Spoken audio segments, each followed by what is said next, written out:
tungkol sa family. Sino po sa inyo dito ang naniniwala na ang mga magulang ang unang guro ng kanilang mga anak? Taas po ang kamay. Ayan, thank you po. Ano, totoo po yun. Ang sabi po sa Child Guidance page 168, ang mga magulang po ang talagang guro ng kanilang mga anak. At sino ang estudyante? Ang ating mga anak. Totoo po yan, ano po?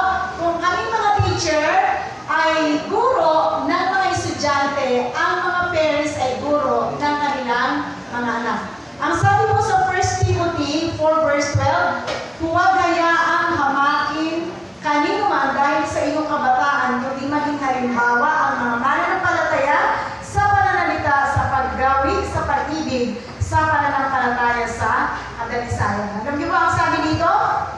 Mga ama at ina, kayo ang mga guro, ang iyong mga anak ay ang mga mag-aaral. Ano po, sinasabi po na ang ating tono ng pagsasalita natin at ang ating mga pag-uugali, ang ating espiritu, ang lahat ng ating ginagawa ay kinukopya ng ating maliliit na mga anak. Totoo po yan, di po ba, mga mami, mga daddy? Lahat po, mapapansin nyo na ang ating mga anak kung ano yung ginagawa natin everyday, ganun din yung kanilang ginagawa. Kahit po sa school, alam nyo kung paano magturo yung teacher, kung paano manamit, ginagaya ng ating mga estudyante. So, ganun din po sa tahanan.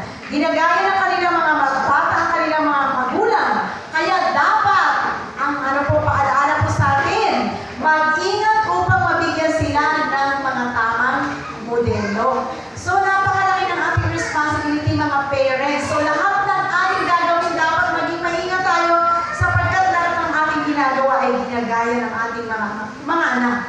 Ang mga magulang na mabait at magagalang sa tahanan, habang sila ay matatag at nagpapasya ay makikita ang parehong mga katangian. So kung tayo po ay mabait, syempre yung ating mga anak ay ganun din. Kung tayo magagalitin, ay magiging magagalitin din. Pagka maiksi ang ating pasensya, kung ano po yung ating ginagawa everyday, ganun ang mamanahin ng ating mga anak. Masabi po dito sa Child Guidance 168-2, ang sabi po, ang mga magulang na mabait at magalang sa tahanan habang sila ay matatag at nagpapasya ay makikita ang parehong mga katangian na makikita sa kanilang mga anak. Kung sila ay matuwid, tapat at marangal, ang kanilang mga anak ay malamang na maging katulad nila sa mga detalye nito.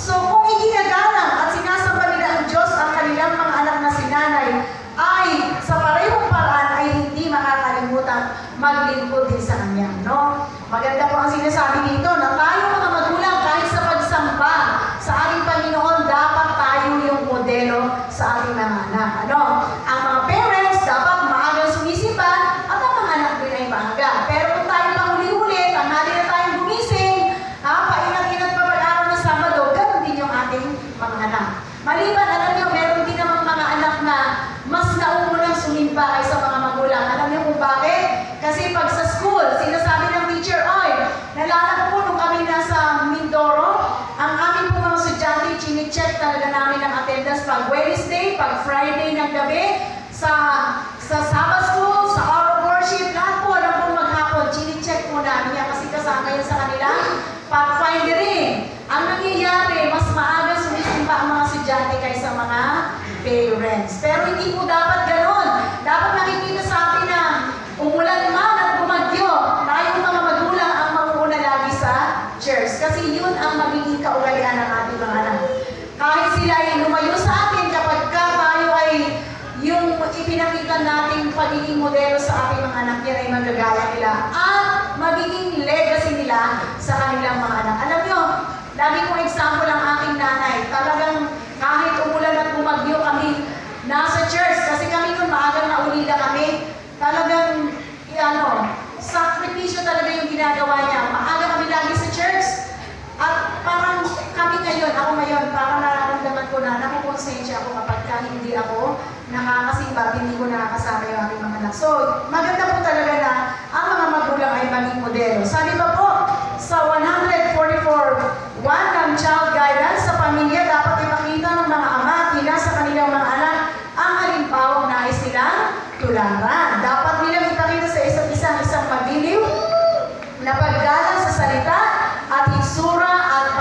Diyos. Pati po pala pananalita, yung ating mga pagkilos, ipapakita natin. Dapat nilang ipakita na ang banal na Espiritu ay kumukontrol sa kanila sa pamamagitan ng pagpapakita sa kanilang mga anak ng katangian ni Yesu Cristo. Yan. Number 1 po talaga yung ating spiritual. Ano po? Ang kapangyarihan ng paggagaya ay malakas at sa pagkabata at kabataan. Kapag ang faculty na ito ay ipinaaktibo, isang perfectong pattern ang dapat itanda sa harap ng mga kabataan. So, mga magulang, ito naman po ay paulit-ulit na nating binabanggit at nababasa natin na talagang tayong mga magulang ang dapat maging perfecto una-una upang ang ating mga anak ay maging katulad din natin na masayang naglilingkod sa ating Panginoon.